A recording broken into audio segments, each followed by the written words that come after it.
Here at the biannual Zhuhai Air Show, this is the first public day where the public can come out and see the military might that China puts on display. But what's also been interesting at the last several days during this air show, yes, the demonstration of the military prowess of China, but also its tight alliances with Russia and Pakistan. That has also been on display. And something else that's been surprising is that some American companies here at the expo part of this air show have been optimistic and are playing a long game when it comes to the trade war between the United States and China.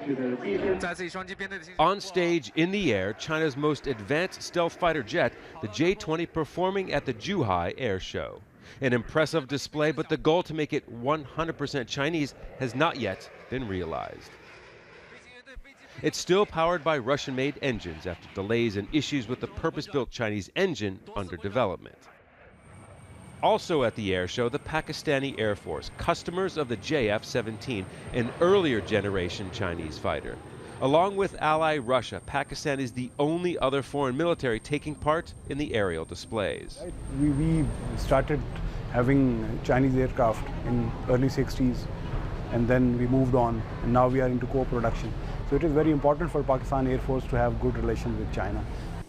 Commercial travel demands could see China take over from the U.S. as the world's largest aviation market in the next decade.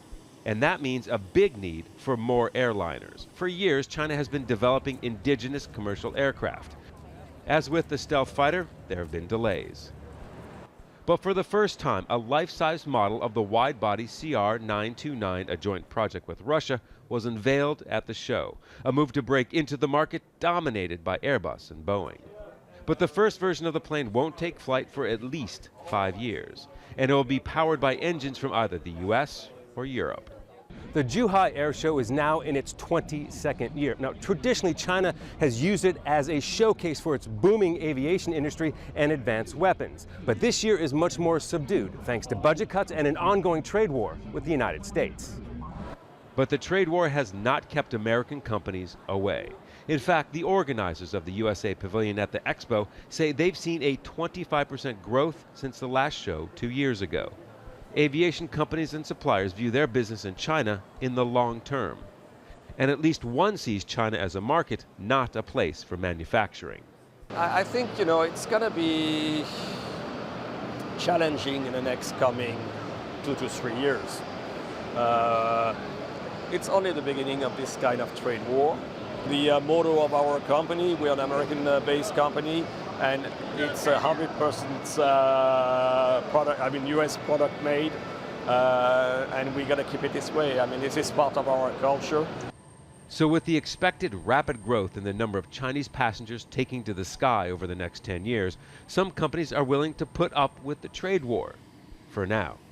And it's not just American aviation suppliers who are playing the long game in the China market here. Powerhouse Boeing has announced over the last couple of days that their completion plant, now this is something where 737s produced in the United States are shipped over here to China, and then they're completed. The interiors are put in and they're painted. They are going to open that plant in December here in China. They expect, once it's fully ramped up, 100 737s for the Chinese market will roll out of that factory. Now, that's obviously showing commitment to the Chinese market here. Despite what's going on with the trade war, we're expecting there to be hopefully some progress with the trade war at the end of the month at the G20 meeting in Argentina. That's the next time the leaders of China and the United States will sit down, hoping that there's going to be progress in this trade war.